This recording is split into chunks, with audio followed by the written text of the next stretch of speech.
Of God. దేవుని మందిరపు ఆశీర్వాదములు ఏమిటి? రండి, యెషయా గ్రంథము చదువుకుందాం. ఈ మాట 56వ అధ్యాయం 7వ వచనం. Isaiah chapter 56 verse 7. What are the blessings from house of God? దేవుని మందిరము నుండి కలిగే ఆశీర్వాదాలు ఏంటి? ఎందుకు దేవుని మందిరాన్ని మనం ప్రేమించాలి? యెషయా గ్రంథం 56వ అధ్యాయం 7వ వచనం అందరం కలిసి గట్టిగా చదవడమా. 56 verse 7. నా ప్రార్థనా మందిరములో వారిని ఆనందింప చేసేదను, నా బలిపీఠం మీద వారు అర్పించు దహన బలులను నాకు అంగీకారములగును. నా మందిరము సమస్త జనులకు ప్రార్థనా మందిరము అనబడును. ప్రియ తండ్రి, మళ్ళీ మాతో మాట్లాడండి. స్లాబ్ వేసుకున్న తర్వాత మొదటిసారిగా ఇలాగున కలిసి మేము నీ మందిరంలో చేరి వస్తున్నాం. ఇంతవరకు జరిగించిన మీ కార్యాన్ని బట్టి మీకెన్నో వందనాలు. దీని వెనకాల ఎన్ని నిద్రలేని రాత్రులు, ఎన్ని కన్నీరు, ఎన్ని ఉపవాసములు, ఎన్ని జాగరణలు, ఎన్ని సంవత్సరాల ప్రార్థనలు, విజ్ఞాపనలు, ఎందరో పరిశుద్ధుల సమర్పణలు, ప్రయాసలు, అంతటికై స్తోత్రాలు. ఇంకొను ముందున్న కాలం మందిరము ఇంకా ఈ ఫినిషింగ్స్ చేయబడడంలో చక్కగా సకల సౌకర్యాలతో, వసతులతో చక్కగా మేము ఇక్కడ ఆత్మీయ పరిచర్య పొందినట్లుగాను మీరు అనుగ్రహిస్తారని నమ్ముతున్నా. మధ్యాహ్న కాలం నీ మందిర ఆశీర్వాదాలు, నీ మందిర దీవెనలు, మీ మందిర భాగ్యాలు మేము పొందినట్లుగా, నీ లేఖనం నుంచి వాటిని మేము గుర్తించినట్లుగాను సహాయించి అందుకు మేము సిద్ధపరచండి. ఈ సమయం మాకు ఎంతో ఆశీర్వాదకరంగా చేయమని యేసుక్రీస్తు వారి పేరిట ప్రార్థిస్తున్నాము తండ్రి, ఆమేన్. దేవుని మందిరం అది కేవలం ఒక కట్టడ కాదు, కానీ అది ఒక అద్భుత భావోద్రేకం. God's house is not a simple construction, but it's a emotion. God's house is a beautiful relation. దేవుని మందిరం అదొక గొప్ప ఆనందం. దేవుని మందిరం అనేది క్రైస్తవ జీవితంలో ఒక శ్రేష్టమైనటువంటి అనుబంధం. మన జీవితములంతటిలో కూడా అది భౌతిక, ఆధ్యాత్మిక, ప్రస్తుత, రాబోవు మన ఆత్మీయ జీవితాలకు అన్నిటికీ కూడా ఆశీర్వాదకరం. ఆది కాండము నుంచే దేవుని మందిరము అనే మాట మనం చూస్తాం. మొట్టమొదటిసారిగా దేవుని మందిరము అనే మాట వినియోగించిన వ్యక్తి, అధ్యాయం ఏది చెప్పండి త్వరగా. దేవుని మందిరము అనే మాట బైబిల్లో మొట్టమొదటిసారి వినియోగించిన వ్యక్తి, రాయబడిన చోటు ఏమండి? వెనకాల నేను చెప్పాలా? సిస్టర్స్ కాస్త మాట్లాడాలా?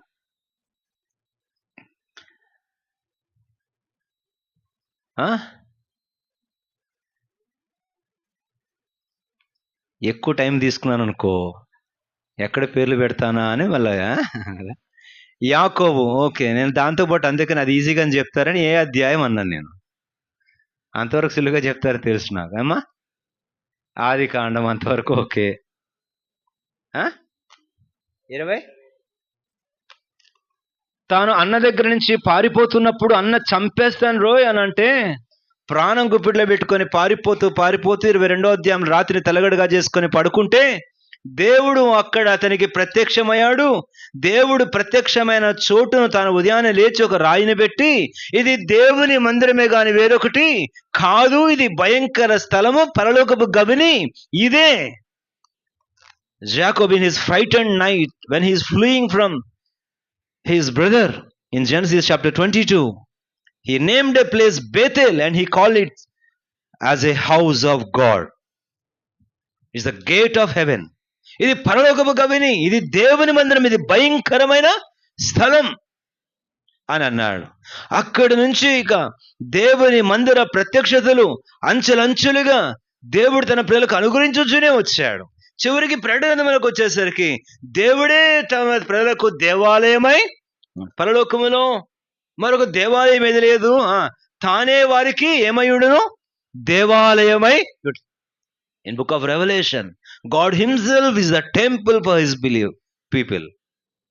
కనుక ఆదికాండం నుంచి ప్రకటన వరకు దేవుని మందిరము అనే సంగతిని గూర్చి తరచుగాను ప్రతి నిత్యమును అంచెలంచెలుగా ప్రత్యక్షత ఇవ్వబడుతూనే వచ్చింది. అయితే పాత నిబంధన గ్రంథములో భౌతికమైన దేవుని మందిరము, అందున్న సేవ, యాజకత్వం, అర్చకత్వం రాబడింది. నూతన మందిరంకి వచ్చేసరికి ఆధ్యాత్మికమైన మందిరం, ఆత్మల మందిరమును గురించి చెప్పబడుతుంది. మెట్టుకు దేవుని మందిరము అనున్నది ఆశీర్వాదకరమైన అనుభవము. ఇప్పుడు ఈ మధ్యాహ్న కాలము దేవుని మందిరపు దీవెన మొదటిది ఏమిటి?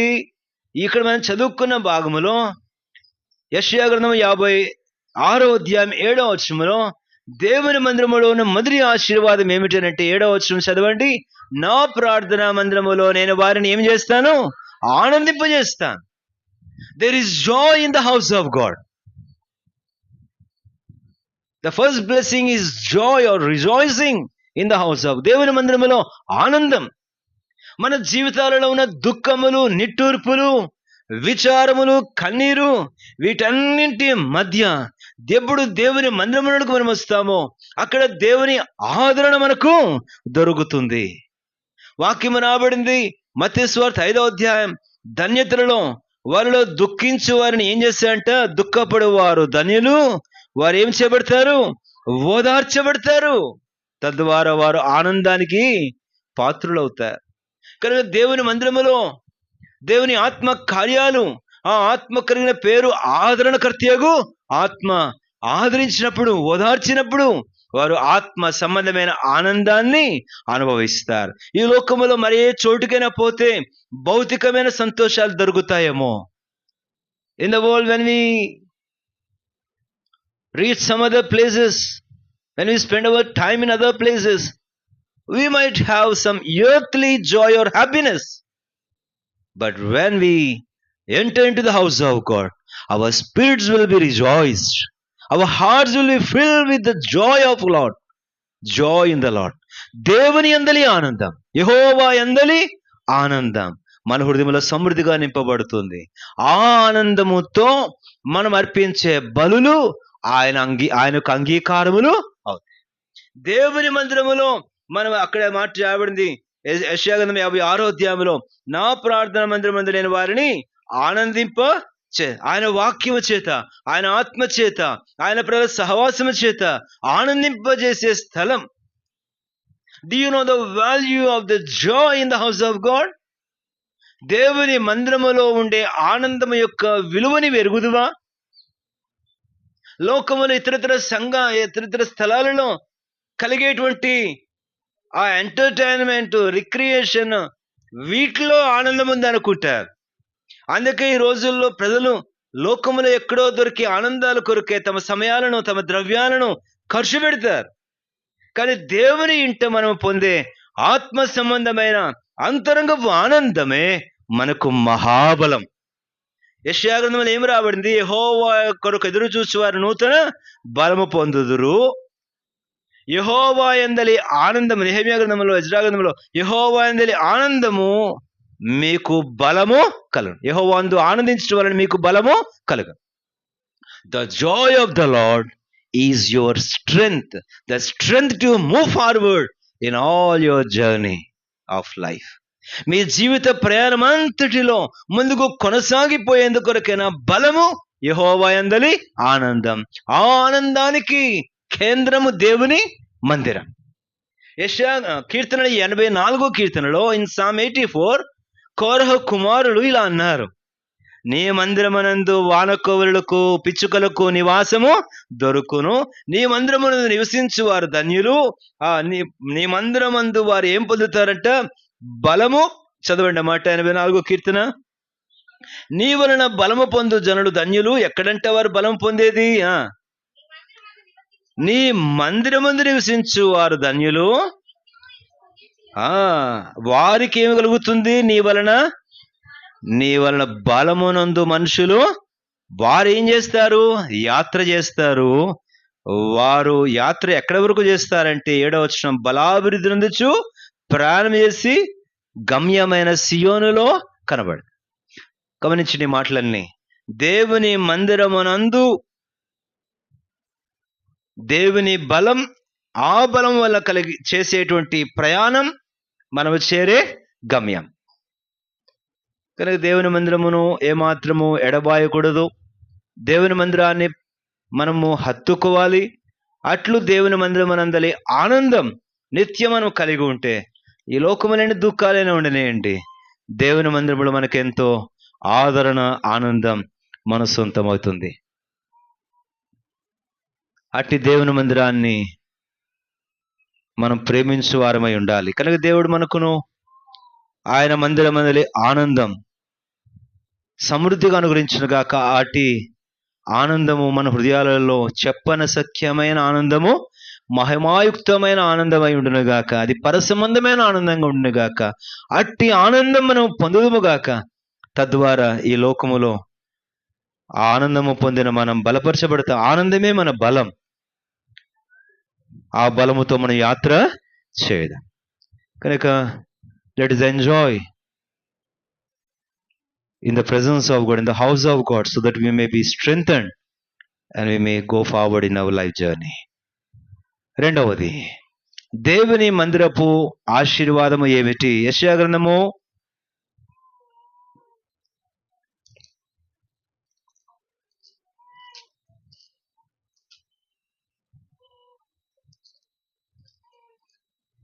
2వ అధ్యాయం, 2nd chapter of book of Isaiah. యెషయా గ్రంథం 2వ అధ్యాయం 3వ వచనం అందరం కలిసి గట్టిగా 3వ వచనం, book of Isaiah chapter 2 verse 3. let us read all together. 2వ అధ్యాయం 3వ వచనం గట్టిగా చదవండి అందరూ. ఆ కాలమున సియోనులో నుండి ధర్మశాస్త్రము, యెరూషలేములో నుండి యెహోవా వాక్కు బయలువెళ్ళును. జనులు గుంపులు గుంపులుగా వచ్చి యాకోబు దేవుని మందిరమునకు, యెహోవా పర్వతమునకు వెలుదము రండి. ఆయన తన మార్గముల విషయములో మనకు బోధించును, మనము ఆయన త్రోవలలో నడుతుము అని. 5వ వచనం అందరం కలిసి, యాకోబు వంశస్థులారా రండి, మనము యెహోవా వెలుగులో ఆయన త్రోవలలో నడవాలి అని అంటే ఆయన మనకు బోధించాలి. ఆయన మనకు బోధించే స్థలం ఏది అని అంటే వెళ్దాం రండి దేవుని మందిరానికి. దేవుని మందిరానికి వెళ్తే అక్కడ దేవుడు మనకు బోధిస్తాడు. ఆయన బోధన పొంది మనం ఆయన త్రోవలలో నడుస్తాం. ఆయన త్రోవలలో నడవడం అంటే ఆయన వెలుగులో నడవడమే. దేవుని మందిరములో దేవుని బోధ. The second blessing in the house of God is God's instruction, the teaching of God. దేవుని బోధ. ఈ లోకములో అడగకుండానే సలహాలు ఇచ్చేవారు ఉంటారు, ఉచిత సలహాలు ఇచ్చేవారు ఉంటారా లేదా అండి? అంటారుగా. ఉచిత సలహాలు అంటే అర్థం ఏంటి? మనం అడగాల్సిన అవసరమే లేదు వాళ్ళకి, వాళ్ళే ఇచ్చేస్తుంటారు అంతే. మనకి సలహాలు వాళ్ళే నేర్పించేస్తుంటారు అంతే, బోధించేస్తుంటారు.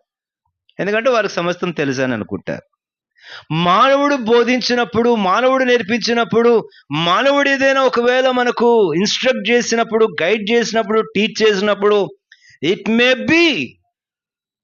Might be wrong. అది తప్పు కావచ్చు, అది మనల్ని పొరపాటు చేయనివ్వచ్చు, అది మనల్ని మరులు కొల్పనివ్వచ్చు, అది మనల్ని ఖచ్చితంగా తప్పుత్రోవా పట్టనివ్వచ్చు. కానీ దేవుడు అంటూ మనకు బోధిస్తే ఎప్పటికీ కూడా మనం త్రోవా తప్పిపోం. God will never instruct any wrong thing because he is the best and ever good teacher. ఆయన సద్బోధకుడు. ఆయనకున్న పేరేమిటి? ఆ జ్ఞాని రాత్రిపూట వచ్చి ఏమన్నాడు? సద్బోధకుడా, మారు మనసు పొందుటకు నేనేమి పరలోక రాజ్యంలో చేరగా ఏం చేయాలి? సద్బోధకుడా. అలాగనే ధనవంతుడైనట్టు ఏమైనా కూడా పరిగెత్తుకుని వచ్చి యేసు ముందు మోకాలుని, బోధకుడా నేను రక్షణ పొందుటకు ఏమి చేయవలను అని అడిగినాడు. బోధకుడా. రబ్బూని అన్నది ఎవరు పిలిచారండి రబ్బూని అని? మరియా. పునరుత్థానపు దినమున రబ్బూని అంటే అర్థం ఏంటి? బోధకుడా. నా ప్రియ సహోదరుల సహోదరి, నీ జీవితంలో మనుషుల ఉపదేశాలు, నీ సొంత జ్ఞానముతో కూడిన నీ యొక్క త్రోవలలో నీ నడకలు, వీటన్నిటి ద్వారా నష్టము కష్టము తెచ్చుకుంటే పరిస్థితుల మధ్య, దేవా నీవు నాకు బోధించు, నీ వలన బోధనందు మనుషులు ధన్యులు, నీవు నాకు నేర్పించు, నీవు నాకు ఉపదేశకుడు కమ్ము. వాక్యం రాబట్టి నిర్షాగనములో నీ క్షేమము నదివలే ప్రవహించినట్లుగా నేనే నీకు ఉపదేశము చేసేదను, నీవు నడవలసిన మార్గము నీకు బోధించదను. కీర్తన 32. ఆయన బోధ కొరకు కనిపెట్టుకునిట్టుమా, ఆయన ఉపదేశము కొరకు చెవియొగ్గుదుమా. నీతిగల మార్గములలో ఆయన మనం నడిపిస్తాడు, సురక్షితమైన త్రోవలలో మనం నడిపిస్తాడు. ఖచ్చితంగా మనము క్షేమ స్థితిలో మనము దాటిపోతాం. మానవుల యొక్క బోధలు, మానవుని యొక్క ఉపదేశాలు నీ సొంత జ్ఞానానుసారమైన త్రోవలను ఎంపిక చేసుకుంటుమా, తుదకది మరణమునకు సరైనదిగా కనిపించును కానీ తుదకది మరణమునకు. మనం ఎరుగుదము మత్తయి సువార్తలో క్రిస్మస్ సందర్భములో ఆ జ్ఞానులను గురించి 3 జ్ఞానులు యేసును చూడవచ్చారు. అయితే అక్కడ రాబడింది, వారు దూత చేత బోధింపబడిన వారే వేరొక మార్గమున వెళ్ళిరి. మత్తయి సువార్త 2వ అధ్యాయం త్వరగా చూడండి, అక్కడ ఆ వచనాలు చూపిస్తాను మళ్ళీ ఒకసారి మీకు. మత్తయి సువార్త స్వప్నమందు దేవుని చేత 12వ వచనం 2వ అధ్యాయం, దేవుని చేత బోధింపబడిన వారై మరి యొక్క మార్గమున తమ దేశమునకు, ఒకవేళ లేకపోతే హేరోదుల చేతిలో చిక్కి ఏ దేశానికి వెళ్ళి ఉండేవారు, ఆ దేశానికి పోయి ఉండేవారు. వారే యేసు ప్రభువు వారు శిశువుగా ఉన్నప్పుడే వధించబడడానికి ఒకవేళ త్రోవ చూపించేవారు. ఎందుకంటే హెరోదు మనసులో ఉందేమిటో వారికి తెలియదు. హెరోదు ఏమన్నాడు, మీరు చూసి వచ్చి నాకు మళ్ళీ చెప్పండి, నేను కూడా వచ్చి పూజిస్తాడు. కానీ అది నీ మనసులో కుట్ర ఉంది, చంపాలన్న కుయుక్తి ఉంది. ఒకవేళ వీరు కనుక అమాయకంగా దేవుని చేత బోధించబడి ఉండకపోతే చక్కగా ఇన్ఫర్మేషన్ తీసుకెళ్ళి హంతకుడి చేతికి ఇచ్చి ఉండేవారు. దేవుని చేత బోధించబడ్డారు కాబట్టి వారి ఆ ప్రమాదం నుంచి అలాగనే యోసేపు కూడా మనం చూస్తాము. యోసేపు కూడా అక్కడ శిశువైన యేసు ప్రభు వారిని గర్భము దాల్చినప్పుడు, మరియ గర్భము దాల్చినప్పుడు తాను విడిచిపెట్టాలని తాను మనసులో రహస్యంగా ఆశించినప్పుడు, అప్పుడు 20వ వచనం మనం చూస్తాము, అతడి సంగతిని గురించి 1వ అధ్యాయం 20వ వచనం, ఆలోచించుకొనుచుండగా ఇదిగో దూత ప్రత్యక్షమై. కనుక యోసేపు కూడా దేవుని చేత బోధించబడ్డాడు కాబట్టి ఆ తర్వాత వచనాలు కూడా మనం చూస్తాము, యోసేపు కూడా దేవుని చేత బోధించబడ్డాడు. ఆ ప్రకారంగానే శిశువును తీసుకొని పోయాడు. 19వ వచనంలో 2వ అధ్యాయం చూస్తాం. తలంపేమంటే దేవుని చేత బోధించబడితే అపాయాల నుంచి కాపాడబడతాం, మన జీవితంలో సురక్షితంగా దాటిపోగలుగుతాం. అట్టి దేవుని బోధ పొందే స్థలమే దేవుని మందిరం. దైవ బోధనందు స్థలమే దేవుని మందిరం. అలాగున దేవుడు ఈ చోట ఆనందింపచేయునుగాక మిమ్మల్ని ఎల్లరిని. ఈ చోట మీరెల్లరూ కూడా మరనేక మంది దైవ బోధను పొందుదురుగాక. అట్లా ఆయన వెలుగులో, ఆయన త్రోవలలో నడుచుచు ప్రకాశించి కాపాడబడతారు. 3వది, దేవుని మందిరపు ఆశీర్వాదం ఏమిటి అని అంటే, దయచేసి కీర్తన గ్రంథానికి రండి. కీర్తన గ్రంథం 52వ కీర్తన 52వ కీర్తన 8వ వచనం. 52వ కీర్తన 8వ వచనం. నేనైతే దేవుని మందిరములో పచ్చని ఒలీవ చెట్టు వలె ఉన్నాను, నిత్యము దేవుని కృపయందు నమ్మిక ఉంచి ఉన్నాను. We shall be watered in the house of God. దేవుని మందిరములో నీరు కట్టబడతాం. కాబట్టి 3వ ఆశీర్వాదం ఏంటంటే, దేవుని మందిరములో సారమును పొందుదము, లేక జీవమును పొందుదాం. పచ్చని అనే మాట ఏమి చూపిస్తుంది? ఆ చెట్టులో ఏముందండి? జీవముంది. ఆ చెట్టులో జీవముంది. దేవుని మందిరమునకు ఎడబాటుగా ఉంటే మనము జీవం పొందలేం. ఆత్మ సంబంధమైన ఆ పచ్చనిదనం, సారవంతమైన జీవితం మనం కలిగి ఉండలేం. దేవుని మందిరము అనేది శ్రేష్టమైన పచ్చనిదనం, సారము పొందినకు ఇంకొక వచనం కూడా కలిపిన తర్వాత చిన్న మాట వివరించుకొని తర్వాత వెళ్ళిపోదాం. ఇదే కీర్తనంలో వారు ముసలితనమందు మొవ్వవేయుదురు. ఎవరండి వారు? నీతిమంతులు. ఎప్పుడు మొవ్వవేయుదురు? ఎక్కడుంటే? దేనికి సంబంధిస్తే? చూడండి దేవుని వాక్యములో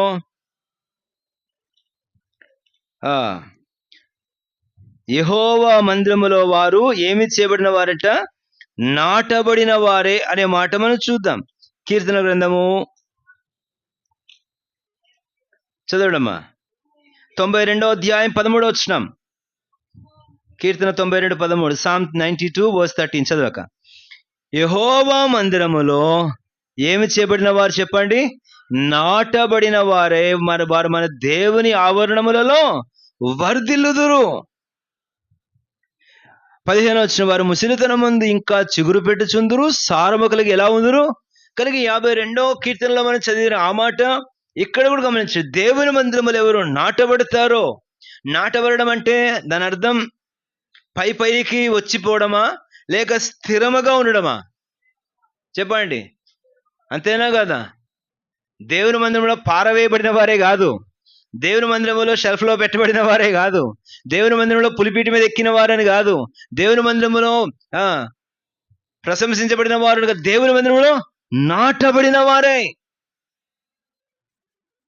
When we are planted, when we are rooted deep down in the house of God, when our roots are going down and deep in the house of God, we will receive every kind of life in the house of God, and we will flourish, and we will be greenish, and we will be fruitful.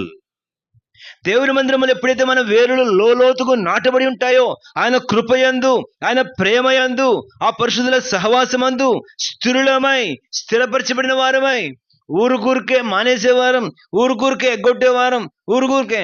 నగరంలో ఒక వ్యక్తి ఉండేవాడు. ఓ రోజు ఎత్తుబల్ల మీద కూర్చొని paint చేస్తున్నాడు పైన. ఒక చిన్న పిల్ల ఉంది, టీ పంచుతుంది, అందరికీ టీ పంచుతుంది, టీ గ్లాసులు ప్లేట్లో పెట్టుకుని పంచుతా ఉంది. ఈ చిన్నపిల్ల కదా, కింద ఉన్న వాళ్ళందరూ కనబడ్డారు. కింద మందిరంలో పనిచేస్తున్నా ఇచ్చింది. ఆ బల్ల మీద పైన కూర్చున్నాయని కనబడలే ఆ పిల్లకి. అంతే, పెయింట్ డబ్బా అక్కడే వదిలిపెట్టి సైకిల్ వేసుకెళ్ళిపోయాడు ఇంటికి. ఆదివారం రాలేదు, మరుసటి ఆదివారం రాలేదు, ఏది 2 ఆదివారాలు లేదని పోతే నాకు టీ ఇచ్చారా అంటున్నాడు. మళ్ళీ ఎట్లనో బతిమాలుకొని తెచ్చుకోను. మళ్ళా కొన్ని నెలల తర్వాత మళ్ళా మానేసినాడు. ఏందబ్బా అంటే వాళ్ళు వంట వండుకొని లివర్లు, కాలేజాలు, గుండెకాయలు అన్ని లోపల పెట్టుకున్నారు, వాళ్ళ ముగుళ్ళు వేసుకుంటున్నారు, నాకు వేసారా అంటున్నాడు. మళ్ళా మానేసి మళ్ళా పోయి తీసుకోరు. ఎప్పుడు ఇదే తంతు. ఇంకా విచిత్రం చెప్పమంటారా? కరోనా టైంలో అంటే నాకు ఫోన్ చేశాడంటే, ఎవరి కోసం? ఎవరో వాళ్ళ బంధువుకు బాగాలేదు, ఏ హాస్పిటల్కి వెళ్ళమంటారండి. నేనేమన్నా డాక్టర్నా, వైద్యం నాకేమన్నా తెలియదు, నేనేమైనా సలహాదారున్నా, వైద్య సలహాదారున్నా, ఏదో తెలుసుంటే 2 ముక్కలేం చెప్తాను. కానీ నేను ఆ టైంలో ఫోన్ ఎత్తలేదంట. నేను ఎన్ని పాటలు ఉన్నాను ఆయనకేం తెలుసు. మందిరమానే ఏం సంగతి అంటే, నేను ఫోన్ చేస్తే ఫోన్ ఎత్తలే. మరి సర్లకు ఎప్పుడు మానేయాలి ఈ పాటికి? నేను వెళ్ళలేదు ఇంతవరకు ఇంటికి. దేవుని మందిరములో నాటబడిన వారు అనుభవాలు అలా ఉండవు. నాటబడిన అనుభవాలు నన్ను పరామర్శించాలి, నన్ను ఆదరించాలి, నేను పరామర్శించాలి, నేను ఆదరించాలి, నేను పుష్పించాలి, ఫలించాలి, నా ఫలముని ఇతరులు భుజించాలి. నాటబడిన వారు ఎంత పచ్చగా దిగుతారంటే, వారు మొవ్వు వేయచ్చు ముసలిదనమందు కూడా. అంటే దాని అర్థం ఏంటి? బలహీనమైపోయే పరిస్థితులలో కూడా వారు ఇంకా బలపరచబడుతూనే ఉంటారు. ఇప్పుడు పరిస్థితులు చూస్తే వడిలిపోవాలి. కానీ ఇంకా మువ్వు ఎక్కడి నుంచి వస్తుందంటే, వేరు అక్కడ నాటబడి ఉన్నది. జీవితంలో ఉన్న పరిస్థితి అన్నిటి బట్టి చూస్తే, అరే వీళ్ళు ఎండిపోయి ఉండాలి, కానీ ఇంకా ఎలా మువ్వు వేస్తున్నారు అంటే, వారు ఎక్కడ నాటబడ్డారు? దేవుని మందిరములో నాటబడ్డారు. కాబట్టి ఆ పచ్చదనం అక్కడ మనం యెషయా కీర్తన 52 చదివాం. నా చుట్టూ ధనం లేదు నమ్మిపుకుంచారు, ధనమే వారికి ప్రాపకం అనుకున్నారు, డబ్బే వారికి సర్వం దుర్గం అనుకున్నారు, నేనైతే నీ కృపయందే నమ్మిక. The one who is planted in the house of God will keep all the trust and faith in the grace of God, not in any human, nor in money. They'll put their whole confidence in the grace of God. That is the reason they will flourish. చదవండి యెషయా కీర్తన 52. కీర్తన 52, Psalm 52 verse 8. నేనైతే దేవుని మందిరంలో పచ్చని ఒలివ చెట్టు వలె ఉన్నాను, నిత్యము దేవుని కృపయందు నమ్మిక ఉంచుచున్నాను. కాబట్టి దేవుని బిడ్డలారా, దేవుని మందిరం నాటబడి నీవు దేవుని కృపయందే, నా కలిగిన మరి దేని ఎందుకు కాదు ప్రభువా, నీ కృపయందే నమ్మిక ఉంచుతున్నాను. ఎందుకంటే ఎంతో గొప్ప దైవజనుడు పౌలపోస్తుడు అన్నాడు, నేనేమైనా అయ్యి ఉంటే అది దేవుని కృపయే గాని నా ఏందేది, నన్ను బలపరచువాని అందే గాని నేనైతే బలహీనుడిని. నేనేమై ఉన్నాను, what I am is only by the grace of God.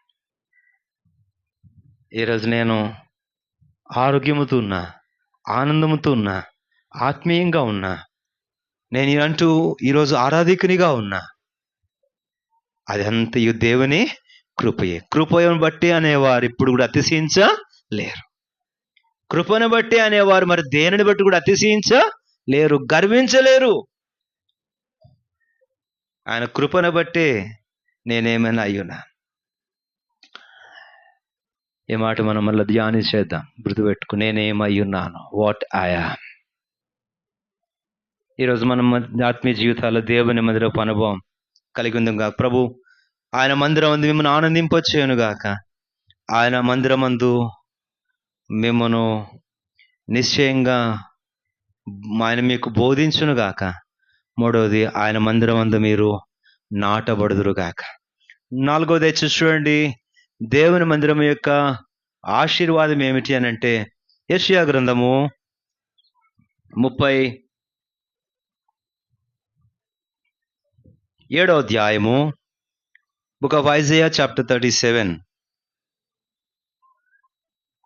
14వ వచనం, 15వ వచనం, 14 and 15th verses. God's house is the place where our prayers will be answered. ఆ ఉత్తరము తీసుకొని చదివి యెహోవా మందిరంలోనికి పోయి యెహోవా సన్నిధిని దాన్ని విప్పి పరచి యెహోవా సన్నిధిని ఇట్లని ప్రార్థన చేశాను.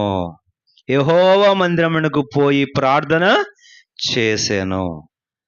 21వ వచనములో దేవుడు మాట్లాడుతున్నాడు ప్రవక్త ద్వారా, చివరి లైన్లో, అష్షూరు రాజైన సన్హెరీబు విషయమందు నీవు నా ఎదుట ప్రార్థన చేసితివే. ఇక ఆ ప్రార్థన వినబడింది గనక ఇక జవాబులు వస్తానున్నాయి. ఇందాక మనం చదివిన పాటలో కూడా యెషయా 52వ అధ్యాయంలో 56వ అధ్యాయంలో చివరి లైన్ ఏముంది, నా మందిరము సమస్త జనులకు ఏమనబడును, ప్రార్థనా మందిరము అనబడును. God's house is the place where our prayers will be answered. దేవుని మందిరం ప్రార్థన జవాబులు దొరికే స్థలం. అక్కడ నీతో కలిసి ప్రార్థించే ప్రార్థనా పరులు ఉంటారు, నీతో కలిసి ప్రార్థించే ప్రార్థన వీరులు ఉంటారు, అక్కడ సంఘ ప్రార్థనలు ఉంటాయి, అక్కడ నీతో కలిసి ఏకీభవించేటువంటి సహవాసులు ఉంటారు. తిమోతికి రాసిన 2వ పత్రిక 2వ అధ్యాయం 22వ వచనంలో అంటాడు కదా, తిమోతి నీవైతే పవిత్ర హృదయులై దేవునికి ప్రార్థన చేయు వారితో కూడా నీతిని భక్తిని వెదికి వెంటాడము. దేవుని బిడ్డలారా, హన్నాను గురించి కూడా జ్ఞాపకం చేసుకుందాం. మనకు పరిచయం సమూయేలు గ్రంథములో హన్నా తాను దేవుని మందిరములకు వెళ్ళి అక్కడ విలపించి ప్రార్థన చేసింది. ఎంతో మనోదుఖము గలదై కన్నీరు గడిచి ప్రార్థన చేసింది. ఆ ప్రార్థనలో ఫలితం అక్కడ ఏలీ ఒక మాట అన్నాడు, నీవు యెహోవాతో చేసుకున్న మనవి యెహోవా ఆలకించి ఉన్నాడు, నీవు సంతోషము గలదానివై పొమ్ము. The place of prayer. ప్రార్థనా స్థలం, ప్రార్థనల సమృద్ధి, ప్రార్థనల శ్రేష్టమైన సమాహారం ఉండే స్థలమే దేవుని మందిరం.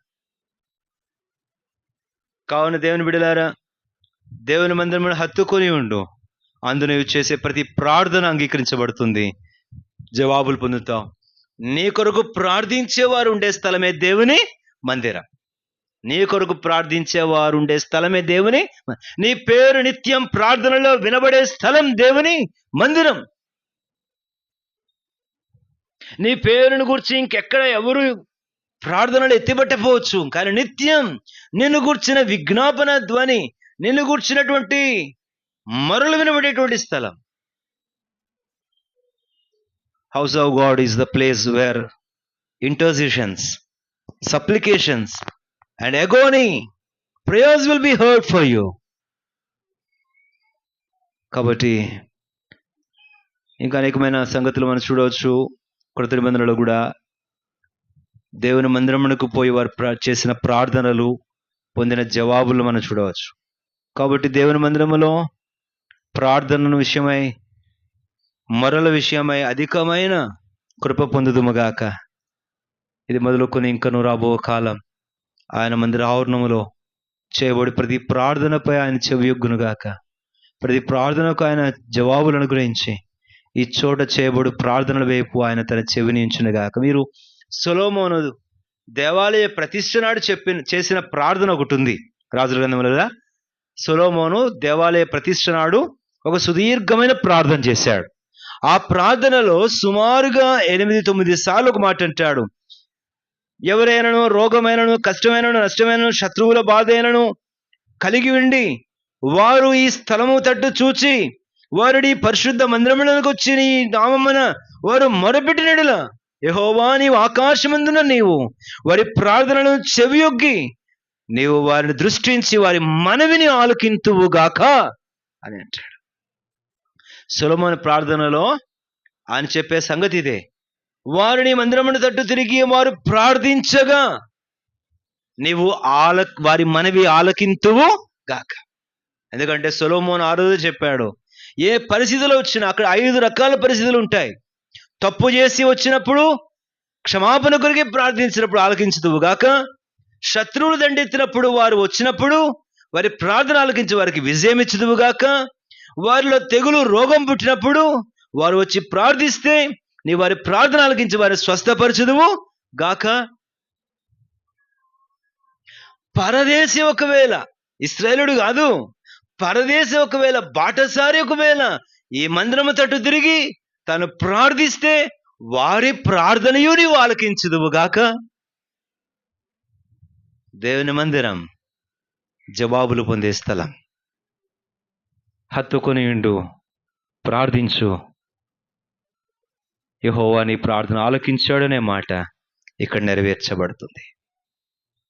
కాబట్టి దేవుని మందిరపు ఆశీర్వాదములో నిలిచి ఉండాలని ప్రభు పేరిట కోరుతున్నాను. చివరిగా దేవుని మందిరం ఏమిటి, అక్కడ కలిగేటువంటి ఆశీర్వాదం అని అంటే చూడండి, ఇందాక మనం చదివిన మాటలు మళ్ళా తిరిగి వస్తాను. యెషయా గ్రంథం 56వ అధ్యాయం 7వ వచనం.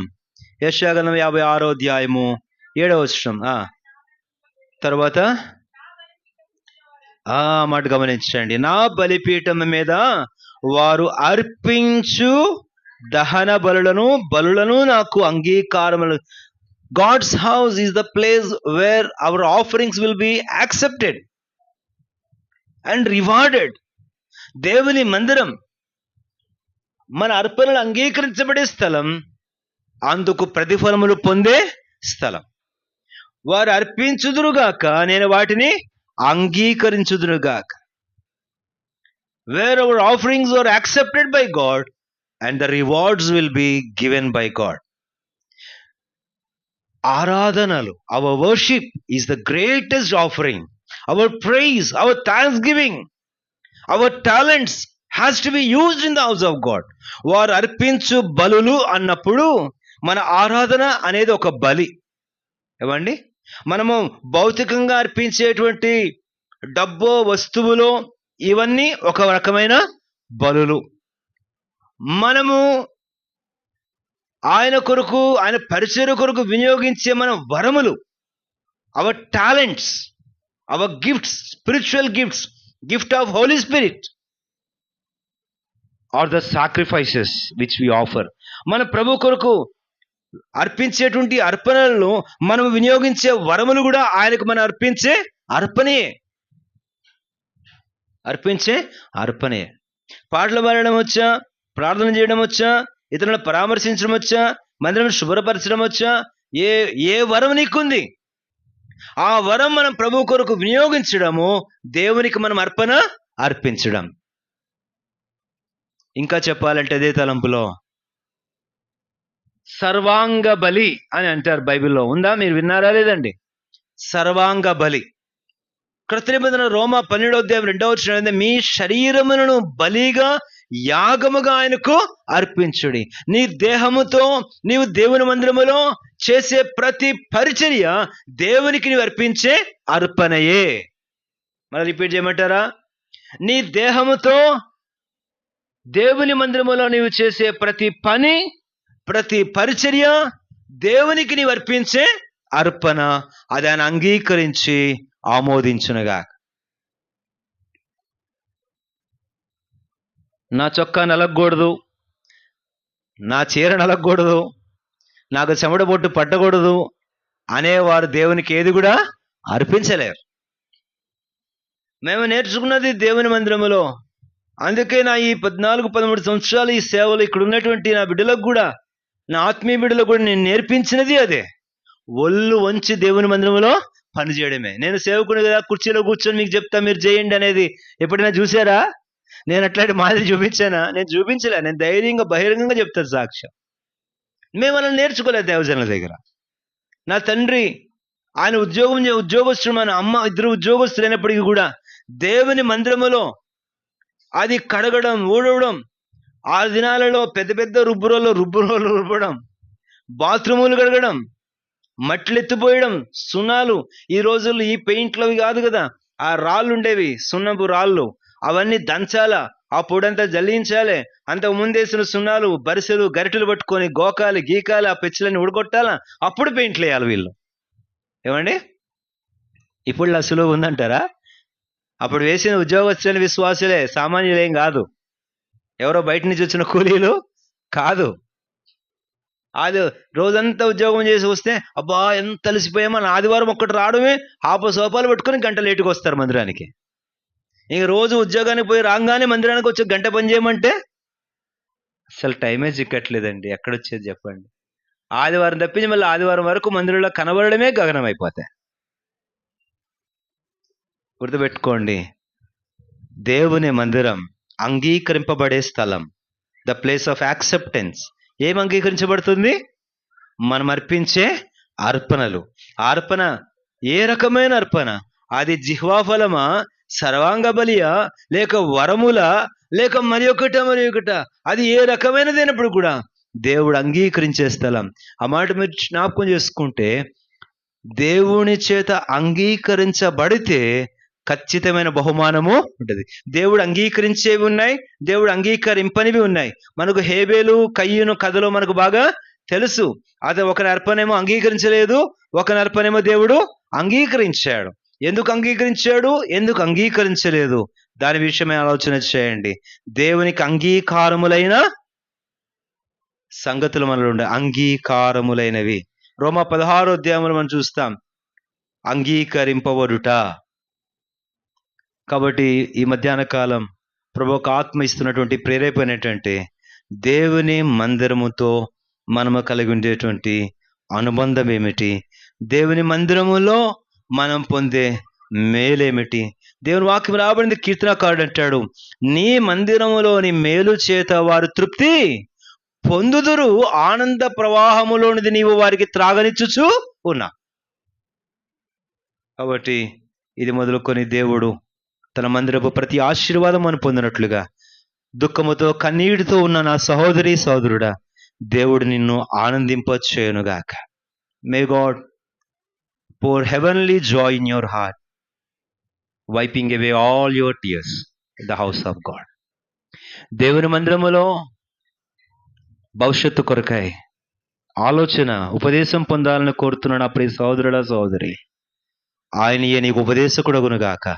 ఆయన మందిరములో ఆయన త్రోవలను గుర్చిన బోధ పొంది నిత్యం ఆయన త్రోవలు ఆయన వెలుగులో నడుచుదువుగాక.